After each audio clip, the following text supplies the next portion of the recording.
तीसरी बात, अहम बात यह है कि अगर ऐसा मौका आता है कि देश के तीसरी मर्तबा प्रधानमंत्री वज़ीर आज़म नरेंद्र मोदी नहीं बनेंगे, अगर उसमें हमारी ज़रूरत पड़ी तो हम यकीनन उसमें साथ देंगे, क्योंकि हमने एक पब्लिकली एक स्टैंड लिया है कि हम बीजेपी को रोकेंगे। और चौथी बात यह है कि हम नरेंद्र मोदी से ये बताना चाह रहे हैं कि आप देखो ये नतीजा क्यों आया। उनको सेल्फ इंट्रोस्पेक्शन करने की ज़रूरत है और हम उम्मीद करते हैं कि पिछले 4 साल से जो लोग जेलों में सड़ रहे हैं उनकी फ़ौरन रिहाई अमल में लाई जाएगी क़ानूनी तरीक़े से। क्योंकि याद रखिए कि अगर आप कमज़ोर पे जुल्म करेंगे तो उस कमज़ोर की तकलीफ़ को ऊपर वाला सुनने वाला है। कांग्रेस पार्टी का हमेशा विरोध करते रहे हैं, लेकिन कांग्रेस पार्टी में सोनिया गांधी की आप हमेशा इज्जत करते रहे हैं।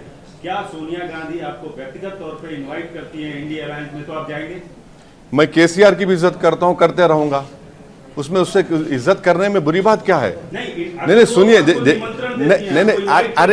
अरे देखिए ना कि ये मैं इंडिया अलायंस का हिस्सा नहीं हूं।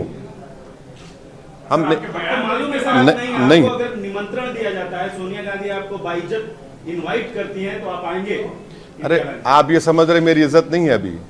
बिल्कुल। फिर बाहर क्या बात है? 3,47,000 से हैदराबाद की आवाम ने हमको कामयाब किया, ये सबसे बड़ी इज्जत दौलत है मेरे लिए। अब मैं देखिए, ये मेरे लिए बहुत काफ़ी है। जैसा हमेशा मैंने कहा कि हमारी गरीबी में शाही है, उस खुश हैं हम उसमें। आप इंडिया अलायंस के जो टॉप नेता है, टॉप लीडर्स है, उससे आपका बयान इत्तेफाक रखता है, तो आप क्या? नहीं, एक बहुत कम सीट्स इंडिया अलायंस और बीजेपी और इंडिया अलायंस के बीच में अभी लग रहा है, तो आप क्या उनको एटलीस्ट फॉर्मल तौर पे आप क्या आपका सपोर्ट जारी करेंगे, या फिर उसके साथ साथ सर जो आप बीजेपी के खिलाफ सीएए, एनआरसी, एनपीआर के खिलाफ जो आप वोट मांगे हैं, तो आपको बहुत बड़ी तरीके से जीत मिली है हैदराबाद पे, तो इसको भी आप नेशनली उठाएंगे क्या? बिल्कुल उठाएंगे, हम ही तो उठा रहे हैं इन चीजों को, बराबर उठाएंगे। कहने का मतलब जो आपको मैंडेट यहाँ पे मिला हाँ, इज्जत रखने के लिए, हाँ, उन ताकतों को रोकने के लिए क्या इंडिया अलायंस के साथ? मैं देखिए, मैंने शुरुआत में ही आपके पूछे बगैर इस बात को कह दिया कि हमने, हमारी पार्टी ने पब्लिकली इस बात को डिक्लेयर किया कि अगर नॉन बीजेपी, नॉन एनडीए का कोई शख्स प्राइम मिनिस्टर बनने की कोशिश कर रहा है या बन सकता है तो यकीनन हम उसकी तायद करेंगे।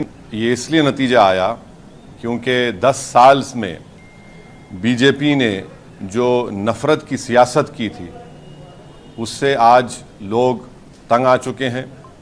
बीजेपी ने जो बड़े बड़े ख्वाब दिखाए थे और वो तमाम के तमाम वो ख्वाब झूठे थे, तो नौजवान इस बात को महसूस कर लिया कि बीजेपी बेरोज़गारी उनका मुक़द्दर बना चुकी है।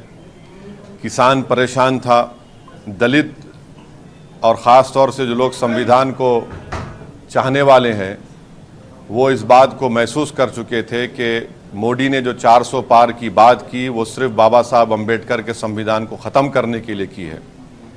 तो ये एक जो वर्डिक्ट आया है, अब अगर मोदी जी सरकार बनाएंगे तो उनको पार्लियामेंट में बैसाखियों के सहारे आना पड़ेगा, उनको पार्लियामेंट में बैसाखियों के सहारे आना पड़ेगा और वो भी बड़ा अच्छा नज़ारा होगा देखने के लिए, क्योंकि 300-400 पार, बल्कि माशाल्लाह से इतने जो आप लोग यहाँ पर जमा हैं, आप लोगों ने भी कहा था एक एक का नाम अगर लेके बोलूँ 450, किसी ने कहा 400।